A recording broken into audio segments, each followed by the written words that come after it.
Today we're going to start Unit 13, and we're going to start with basic probability. It's the last unit of the course, so hurrah, we're almost done.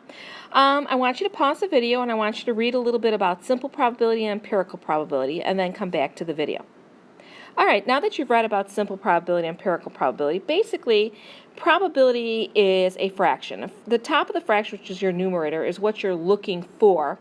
The bottom of the fraction, which is your denominator, is what you're looking from. So, for example, if I said I want to know what the probability of getting a 3 on a die is, well, 3 only appears 1 out of 6 times on a die, so it would be 1 out of 6. All right, so let's go on to an example. The table below represents the number of juices sold in the cafeteria before school one morning. So those are all the juices and how many are sold. Based on the data, if Marcel bought a juice at random, what's the probability that he bought an orange or a grapefruit? Well, they're talking about two different juices, okay?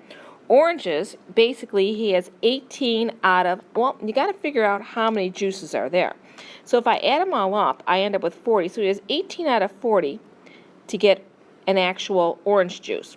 Or in probability actually means to add, okay? So grapefruit juice, how many chances does he have? He has 7 out of what? Again, 40. It's nice to add this because basically you have a common denominator, you bring it over, and then you add the tops and end up with 25 40ths. But you're going to want to put 25 40ths in the calculator, go math fraction enter, because it wants to reduce. If it can be reduced, you have to, and your answer comes out to be 5/8.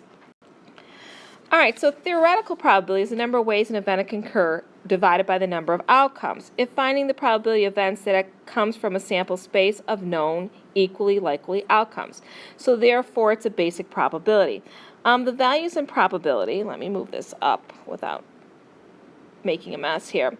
The probability that an event is certain, which means it's always going to happen, is going to be 1. How do I get a 1 for a probability? Well, to get a 1, your fraction would be the same on the top as the bottom. For example, 6/6 would equal 1, okay? Probability of impossible, that it's never going to happen, would be 0. For example, what would be the probability of getting a 10 on a die? Well, your die only goes 1 through 6, so it's never going to happen. So how would you get 0? You would say 0 out of 6, which actually on the calculator would be 0. Okay, so that's how you get 1 and 0. The probability of event that it will occur, well, an event can occur anywhere between 0 and 1. So your probability of the event would have to be greater than or equal to 0. So here's my probability of that event, whatever that event is, okay? And it's got to be less than or equal to 1. So it falls between 0 and 1, including 0 and 1. The probability that something's not going to occur is the probability that it will occur, which is 1, minus the probability of what you're looking for not to occur. And in probability means to multiply, or in probability means to add. And those are very important things that you need to know. And as a matter of fact, we used the word or on the previous page, and we did add. Okay, let's take a look at some examples. In a roll of a fair die, what's the probability of rolling? A 2. Well, let's see. What do we have on a die? We could get a 1, we can get a 2, we can get a 3, a 4, a 5, or a 6. So we have actually 6 outcomes. So getting a 2 happens only 1 out of 6 times. An even number, well, 3 of them are even, so 3 out of 6, which can be reduced to 1/2. A number less than 10, well, they're all less than 10, so 6 out of 6, which is 1. It's always going to happen. Greater than 10, there's no numbers greater than 10 there. So it's 0 out of 6, which is 0. Not a 5. Well, how many are not 5? Well, right there we have 5 numbers that are not a 5. Well, if you can't figure it out that way, all of the numbers minus getting a 5, which is 1 out of 6, would actually end up to be 5 out of 6. But I think sometimes it's just easier to look how many are not a 5. All right, moving on.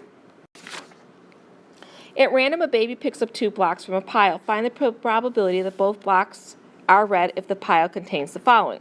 Well, right now we have 4 red, 3 white, and 2 green. So we have a total of 9 blocks. All right, so they want them both to be a red. So we're looking for a red and a red. Okay? So right now the probability of getting a red is 4 out of 9. Okay? The baby picks up the red. Now we're looking for her to pick up another red. So she's already got the red in her hand, so the other what probability would be 3 out of 8 because the pile went down by 1 and the reds went down by 1. And means to multiply. So my answer on the calculator, if you put that in the calculator, comes out to be 1 out of 6. It's already reduced. All right, you do B and then pause the video and then come back and see how well you did. All right, so again, you're looking for a red and a red. This time the pile contains 15.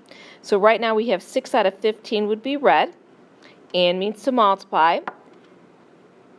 5 out of 14 would be left over because the baby already has one red in its hand, which comes out to be 1/7.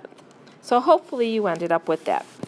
All right, the next thing we're going to talk about is the actual basic counting principle.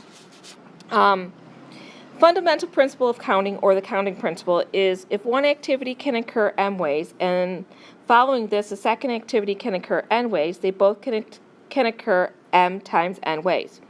Well, counting principle means it's going to tell you how many total outcomes you've got. Well, total means you're thinking you're adding, but you're not. When you're finding the total number of outcomes, you're doing the basic counting principle, which means you're going to multiply. All right. How many ways or how many outcomes are possible by flipping a coin and rolling a die at the same time? Well, how many outcomes do you have in a coin? Yes, you're right. You have 2 outcomes, heads or tails. How many outcomes on a die? You have 6. How many total outcomes do you end up with? 12, because it's a basic counting principle.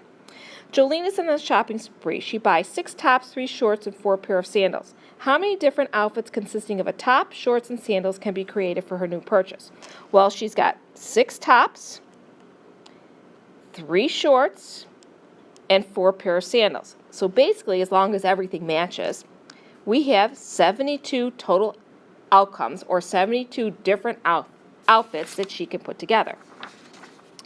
Okay, with that being said, take a look at anything you didn't understand and make sure that you let me know tomorrow when you come to class, and we'll go over it. And then we'll continue on with page 4 when you come to class. See you tomorrow.